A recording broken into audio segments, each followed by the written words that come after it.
नमस्कार, मैं हूं श्री नारायण तिवारी और आप देख रहे हैं नेशनल न्यूज। 2022 उत्तर प्रदेश विधानसभा का चुनाव जैसे जैसे नज़दीक आ रहा है, सभी राजनीतिक दलों की ओर से अपने अपने पत्ते खोलने का काम शुरू हो गया है। इससे पहले, इस चुनाव से पहले उत्तर प्रदेश की राजनीति घुमा फिरा करके पिछड़े, अति पिछड़े, दलित, ओबीसी आदि में सिमट कर रह जाती थी। जो भी पार्टियां होती थीं वो दलितों के विकास, पिछड़ों के विकास, अति पिछड़ों के विकास, ओबीसी के विकास, उत्थान, शिक्षा, घर आदि के नारों से ओत प्रोत होकर के जनता के बीच जाती थी। इस चुनाव में मामला थोड़ा पलटता दिख रहा है। जिस ब्राह्मण समाज को उपेक्षित रखा जाता था, जिस ब्राह्मण समाज का ब्राह्मण शब्द का कोई नाम लेना नहीं चाहता था, आज सभी राजनीतिक दल उत्तर प्रदेश में ब्राह्मण ब्राह्मण ब्राह्मण का जाप कर रहे हैं, ब्राह्मण मंत्र का जाप कर रहे हैं। सभी राजनीतिक दल, चाहे भारतीय जनता पार्टी हो, चाहे यादवों और मुसलमानों की पार्टी समझी जाने वाली या उनके लिए काम करने वाली पार्टी समाजवादी पार्टी हो, समाजवादी पार्टी अर्थात मुलायम सिंह यादव, अखिलेश यादव पार्टी, या दलितों के नाम पर जिस पार्टी का उदय हुआ था, जिस पार्टी का गठन हुआ था, बहुजन समाज पार्टी, उस पार्टी की बात हो। बहुजन समाज पार्टी तो सीधे सीधे अन्य राजनीतिक दलों से आगे बढ़ते हुए ब्राह्मण सम्मेलन, परशुराम की मूर्ति, परशुराम के संस्कारों का काम आदि शुरू करने का नारा दे रही है। बहुजन समाज पार्टी को ब्राह्मण मिलाने, ब्राह्मणों को अपने पक्ष में करने का रिजल्ट एक बार मिल चुका है।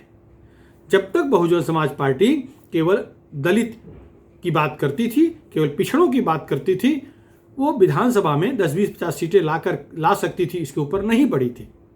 लेकिन जब 2007 में सतीश मिश्र जैसा एक वाहक, इनको एक सारथी मिला मायावती जी को, तब से बहुजन समाज पार्टी ब्राह्मणों के हित में अपने को खड़ी हुई दिखाने लगी।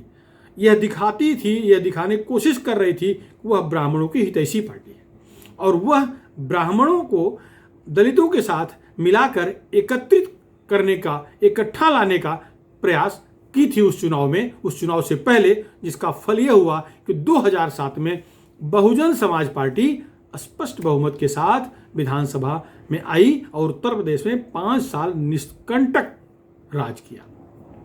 अब एक बात समझ लें, वो परिस्थिति क्या थी। वो परिस्थिति ये थी कि मुलायम सिंह के अत्याचारों से, मुलायम सिंह की पार्टी के, बहुजन समाजवादी पार्टी के अत्याचारों से पूरी प्रदेश की जनता त्रस्त थी। उस पीरियड में यादव वर्ग का इतना प्रभाव था, बाहुबली जाति तो है ही है, जिस तरह का दुराचार वो जाति सभी पर कर रहा था, वो जातियों का दिख रहा था, दुराचार दिख रहा था, इससे सब पीड़ित थे। हरिजन पीड़ित थे, व्यापारी पीड़ित थे, राजपूत पीड़ित थे, ब्राह्मण पीड़ित थे। इससे राजपूत तो थोड़े टकराव में किस्ती में आ जाते थे, लेकिन ब्राह्मण पीड़ित थे, वो टकराव न करके बुद्धि से काम लेते थे। बनिया और ब्राह्मण इकट्ठा हो गए, मायावती ने अपील कर दिया और 2007 में उनका सुपड़ा साफ हो गया, मायावती सत्ता में आ गई। ये पुरानी बात थी। तब अत्याचार हो रहा था, दुराचार हो रहा था, तो हर पुलिस स्टेशन में, हर थाने पर उस क्षेत्र का कोई एक नेता, उस जाति का, बिरादरी का नेता सफ़ेद कुर्ता, सफ़ेद पैजामा पहन के आके बैठ जाता था। जो वो आदेश देता था थानेदार या थाना प्रभारी, वही हुक्म मानता था। उसका आदेश तो जिला अध्यक्ष, पार्टी का जिला अध्यक्ष का आदेश तो एसपी और कलेक्टर मानते थे। तो इससे पूरी जनता त्राहिमाम कर रही थी, जिसका फल मायावती को सत्ता दे करके वहां के समाज ने दिखाया था। तब पीड़ा थी, जैसे कंस की पीड़ा से, जैसे रावण की पीड़ा से लोग दुखी थे, पीड़ित थे, प्रताड़ित थे, राम की शरण में आ गए, कृष्ण की शरण में आ गए। वो स्थिति उस 2007 से पहले उत्तर प्रदेश की थी। ये सच्चाई है, जो जानते हैं, आप जान रहे हैं, आप वहां से बिलोंग करते हैं तो आप सच जान रहे हैं। तो इसलिए मायावती को सफलता मिली थी। आज स्थिति वैसी नहीं है। आज मायावती को लग रहा है कि वो फिर से ब्राह्मणों को साध लेंगे। अरे 2007 के बाद 5 साल सत्ता चलाने तक आपने उसके बाद क्या किया? कुछ नहीं किया, सत्ता में आई हैं, SC/ST एक्ट का जितना दुरुपयोग हो सकता था वो दुरुपयोग हुआ। सर्वाधिक पीड़ित ब्राह्मण, राजपूत, बनिया, यही लोग हुए ना। बहुत सारे मुकदमे बिना कारण ब्लाउज फाड़ करके होते थे, कोई झगड़ा नहीं हुआ है। SC/ST एक्ट लगाने के लिए बस हो जाता था, और मुकदमा न दर्ज हो इसके लिए 1-2 लाख रुपया खर्च करना पड़ता था। लोग अपने खेतों को बेच बेच करके अपनी जान बचाए हैं, इज्जत बचाए हैं। तो ये सबको भूला नहीं है। SC/ST एक्ट का जो जितना दुरुपयोग मायावती के राज में हुआ है कभी नहीं हुआ था। अब इनको याद आ रहा है 2022 से चुनाव जब आ रहा है तो ब्राह्मणों को खुश करने की बात कर रही हैं, फिर सतीश मिश्र को आगे कर रही हैं। काठ की हंडी दोबारा नहीं चढ़ती, एक ही बार चढ़ती है। मिट्टी की हंडी भी एक ही बार चढ़ती है, वो चढ़ चुकी है। उसका एक रीजन यह है कि इधर पिछले 5 साल में किसी भी समाज पर दुराचार उत्तर प्रदेश में समाज के नाम पे नहीं हुआ है। चाहे ब्राह्मण हो, चाहे राजपूत हो, चाहे बनिया हो, चाहे दलित भाई हो, चाहे जो भी हो, वो उस जाति के हैं इसलिए उन पर अत्याचार हुआ हो, ऐसा कोई उदाहरण नहीं है। 2 गुटों में मारामारी हुई होगी, 2 दल में, दो गांवों के बीच, 2 मोहल्ले के बीच, 2 टोलों के बीच झगड़े हुए होंगे। वो टोले अलग अलग जाति के हो सकते हैं, लेकिन उनमें जातीय भावना नहीं थी। अलग है पुलिस मामला दर्ज कर ली हो, लेकिन बाद में पता किया जाएगा या पता किया गया तो यही पता चला कि 2 जन के झगड़े थे जिनमें उनके परिवार के लोग इकट्ठा हो गए। तो 2 व्यक्तियों के, 2 परिवारों के, 2 मोहल्लों के झगड़े थे, जातीय झगड़ा नहीं हुआ है। तो इस तरह से कोई पीड़ित नहीं है जो आपके साथ चले जाएंगे। अब इनको याद आ रहा है, कहते हैं पहले इन्होंने कहा था कि मैंने सीधे सीधे शुक्रवार से अर्थात 23 तारीख से 23 जुलाई से श्री राम की नगरी अयोध्या से ब्राह्मण सम्मेलन का शुभारंभ करेंगे। मायावती जी ने कहा था कि ब्राह्मण सम्मेलन कराएंगी, जिले, मोहल्ला, तालुका, तहसील, ग्राम पंचायत स्तर पर भी कार्यक्रम जाएगा। लेकिन पहले उन्होंने 5 चरणों में ब्राह्मण सम्मेलन करवाने की घोषणा की थी, जिसकी शुरुआत 23 जुलाई से होनी थी, अयोध्या जी से होनी थी। ठीक है, अयोध्या जी से शुरुआत हुई, लेकिन नाम बदली हो गया, ब्राह्मण सम्मेलन नाम नहीं रहा। अब उसका नाम कर दिया गया है प्रबुद्ध वर्ग संवाद सुरक्षा सम्मान विचार गोष्ठी, जिससे सब आ जाए। प्रबुद्ध वर्ग में केवल ब्राह्मण का एक अधिकार थोड़ी है, प्रबुद्ध वर्ग कोई भी हो सकता है। पहले ब्राह्मण सम्मेलन, देखो उत्तर प्रदेश के ब्राह्मणों के लिए इस बहुत सटीक सूचना है, वो जान लें। ब्राह्मण सम्मेलन नहीं करवा रही हैं, पहले कहती थी कि ब्राह्मण सम्मेलन करवाएंगी, अब वो करवा रही हैं प्रबुद्ध वर्ग संवाद सुरक्षा सम्मान विचार गोष्ठी। समझ गए? ब्राह्मणों का कोई लेना देना नहीं है, सब इसमें आ सकते हैं। जो भी प्रबुद्ध वर्ग को ठेका ब्राह्मणों को लिया हुआ है, क्या राजपूत प्रबुद्ध वर्ग नहीं है, हरिजन प्रबुद्ध वर्ग में नहीं आते, बनिया नहीं आते, सब आते हैं जो प्रबुद्ध हैं। तो ब्राह्मण सम्मेलन पहली बात तो नहीं है। सतीश मिश्र मुंह से कुछ बोले, मायावती बोली है क्या? नहीं। सतीश मिश्र काठ की हंडी है, एक बार चढ़ चुके हैं, दोबारा चढ़े कि नहीं, मैं बाकी उदाहरण बताऊंगा आपको कैसे मायावती के यहाँ सभाएं होती हैं, वो भी उसमें भी चर्चा करूंगा। पहला चरण इन्होंने 5 चरणों में इन्हें करना है, जो सम्मेलन करना है प्रबुद्ध वर्ग का, ब्राह्मण सम्मेलन नहीं।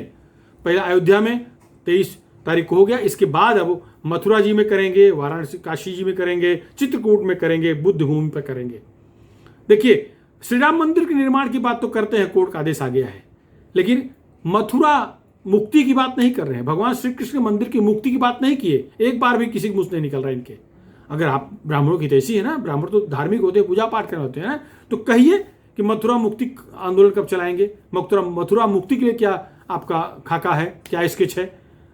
काशी विश्वनाथ जी के मुक्ति का क्या स्केच है? काशी असली मंदिर तो आताइयों ने, दुराचारियों ने कब्जा करके रखा हुआ है, नाम रख दिया अलग, तो वो कब मुक्त करोगे? उसका कोई विवरण नहीं, खाली वोट चाहिए। वोट जरूर मिलेगा, अरे खाली भाजपा को विभाजित करने के लिए जो नारा देना है दे रहे हैं, ठीक है, लोग मान लेंगे। इतने अंधे हैं? नहीं अंधे हैं। अब देखिए, कहते हैं सतीश मिश्र की 13% उत्तर प्रदेश ब्राह्मण है, उनको सही आंकड़ा भी नहीं मालूम है। सच्चाई ये है, ब्राह्मण वहां 17-18% है, उत्तर प्रदेश में 17 से 18% है। इसलिए कोई भी दल उन्हें एवॉइड करके, उन्हें दबा करके, उन्हें भूल करके राजनीति करे और सफल हो जाए, असंभव है। ब्राह्मण वर्ग प्रबुद्ध वर्ग भी है, पढ़ा लिखा भी है, सरकारी नौकरियों में भी है, किसान भी है, बाहुबली भी है, तो उन्हें दबा करके कोई सफल होगा ऐसा संभव ही नहीं है। जरा गौर करिए, बसपा के संस्थापक स्वर्गीय मान्यवर काशीराम जी क्या नारा दिए थे? उनके जमाने में नारा लगता था, तिलक तराजू और तलवार, इनको मारो जूते चार। तिलक ब्राह्मण, तराजू बनिया, तलवार राजपूत, इनको जूते चार मारो, ये इनका नारा था मान्यवर काशीराम जी का के जमाने में, और चला आया था 2006 तक चलता था। 7 के चुनाव से पहले इन्होंने नारा बदली किया, सतीश मिश्र को काट की हंडी को आगे कर दिया, नारा बनाया हाथी नहीं गणेश हैं, ब्रह्मा विष्णु महेश हैं। ब्रह्मा से तात्पर्य ब्राह्मणों से जोड़ दिया, और कुछ दुराचार से पीड़ित ब्राह्मणों को पट गई बात, आ गए साथ और सत्ता बन गई। आज स्थिति वो नहीं है, 2022 की स्थिति वो नहीं है। और इन्होंने तो ब्राह्मण शब्द का उपयोग भी छोड़ दिया। ब्राह्मण सम्मेलन कह रहे थे सुश्री मायावती जी, अब कह रही हैं प्रबुद्ध वर्ग, तो प्रबुद्ध वर्ग में केवल ब्राह्मण आते, ऐसा नहीं है। तो अब ये कितना कल्याण करेंगी भाई? आप ठीक है, मत करो ब्राह्मणों का कल्याण, कोई आवश्यकता नहीं, अपने बल पर जहां तक पहुंचना है पहुंचेंगे, पहुंचे हैं, आगे पहुंचते रहेंगे। लेकिन ये ढकोसला क्यों? आरोप सतीश मिश्र का यह है कि भाजपा केवल उनसे फूल हार और देने का काम करवा रही है, पोस्टर लगवाने का काम करवा रही है भाजपा ब्राह्मणों से। अरे देख लो, सारे प्रशासनिक पदों पर, सारे पार्टी के महत्वपूर्ण सारे पदों पर ब्राह्मण तो बैठे हैं। मतलब जितना उनको मिलना चाहिए उतना मिला है, ऐसा नहीं सारे से, मतलब जिस जाति को, जिस संप्रदाय को, जिस क्षेत्र को, संभाग को जितना प्रतिनिधित्व देना चाहिए उतना प्रतिनिधित्व पार्टी में भी है, उतना प्रतिनिधित्व सरकार में उत्तर प्रदेश की है, दिल्ली सरकार में भी, केंद्र सरकार में भाजपा ने उत्तर प्रदेश का उतना ही प्रतिनिधित्व दिया है। ब्राह्मणों की संख्या कम नहीं है। जाति के आधार पर ब्राह्मणों को दबाने का काम बीजेपी कर रही है, ऐसा दिख नहीं रहा है। वो इनकाउंटर, विकास दुबे गुंडे के इनकाउंटर को लेकर के जो दुष्प्रचार कर रहे हैं वो गलत है। तो गुंडा मारा गया, गुंडा किसी भी जात के हो सकता है। जैसे कहते हैं ना आतंकवाद की जात नहीं होती, तो वैसे गुंडे कोई जात नहीं होती, मानना चाहिए, कोई धर्म नहीं होता। वो अलग बात है कि आतंकवादी जब मरता है तो उसको एक विधि से, एक विशिष्ट विधि से ही दफनाया जाता है, उसको जलाया नहीं जाता, क्योंकि उसका वो धर्म होता है जिसमें वो दफनाते हैं। वो मरने के बाद की बात है। जब तक जिंदा था वो जिंदा था उसका कोई धर्म नहीं था। तो अब मायावती की बात हम कर रहे हैं। मायावती जी जो जिस चक्कर में पड़ी हैं, उनके सतीश मिश्र कहते हैं कि अपने जब कार्यकाल में थी किस तरह से ब्राह्मणों को एमएलसी बनाया, किस तरह, ऐसा कुछ नहीं है। लॉलीपॉप दिया गया। 403 विधानसभा क्षेत्र थे, कितने ब्राह्मण चुन के, कितने को वोट दिया था? जिनको टिकट दिए थे, कितनों को टिकट दिए थे? जिनको टिकट दिए थे वो पैसा दे खरीदे थे, ब्राह्मण हो या क्षत्रिय हो, जिनका अपना क्षेत्र था, अपना प्रभाव था क्षेत्र में। अगर उन्हें टिकट पार्टी ने उनकी नहीं दिया, नाराज हो गए, वो आपके पास गए, आपने बड़ी राशि लिया और टिकट दे दिया, वो जीत के अपने बल पे। आपका थोड़ा सा वोट मिला होगा, नहीं मिला होगा, तो उनका अपना वोट तो था ही ना। इस तरह से उसमें बहुत देन बसपा की नहीं है, मायावती जी की नहीं है, वो चुन के आए थे, अपने बल पे आए थे। अब भाजपा से दूर हो जाएंगे ब्राह्मण, ऐसा कोई संकेत नहीं दिख रहा है। श्री राम मंदिर का निर्माण भाजपा ने वादा किया था, कर रही है। महंगाई सबके लिए है, केवल ब्राह्मणों के लिए ऐसा नहीं है। महामारी कोरोना सबके लिए है, केवल ब्राह्मण क्षत्रियों किसी एक जाति के लिए नहीं है। राशन जिसको दे रहे हैं सबको दे रहे हैं, अगर गरीब ब्राह्मण उसको मिल रहा है, तो नाराजगी किस बात की? जाति के आधार पर तो कुछ उत्तर प्रदेश में होता दिख ही नहीं रहा है। जाति की चर्चा भी बीजेपी नहीं कर रही है, किसी भी जाति की चर्चा नहीं कर रही है। जिसकी जो योग्यता है उसकी बातों कर रही है, प्रतिनिधित्व की बात कर रही है। और ऐसा नहीं है वहां ब्राह्मणों को सम्मान नहीं मिल रहा है, भरपूर सम्मान मिल रहा है। उल्टा मारो जूते चार ऐसा कोई नहीं बोलता, वहां कभी नहीं बोलता। वहां तो बड़ी संख्या में दलित भाई, पिछड़े, ओबीसी, ये सब आए हैं। राजभर समाज, बनिया समाज, सब उनमें जुड़े हुए हैं। तो नाराज कौन है? कुछ नहीं। ये काठ की हंडी दोबारा चलेगी उत्तर प्रदेश में, ऐसा लग नहीं रहा है। केवल फूट डालो, राज करो, भाजपा को 2-4 सीट घटाओ, ये प्रयास होगा। प्रयास कितना सफल होगा इस समय बताएगा। 403 सीटों के उत्तर प्रदेश विधानसभा का चुनाव फरवरी मार्च में होने जा रहा है। अब जब जैसे जैसे नजदीक आएगा वो समय और नौटंकी होगी, सारे राजनीतिक दल अपनी नौटंकी करेंगे। कोई परशुराम जी के सेवक बन जाएगा, भक्त बन जाएगा, कोई किसी और का भक्त बन जाएगा, ऐसे विभाजित करने की कोशिश होगी। लेकिन आप सबको संयम से जो उचित है वही करना चाहिए। फिलहाल इस मुद्दे पर इतना ही। देखते रहेंगे कि किस तरह से मायावती जी और कदम उठाती हैं। आज ये मुद्दा इतना ही, आगे जैसी जानकारी होगी आप तक जरूर पहुंचाएंगे। तब तक के लिए नमस्कार।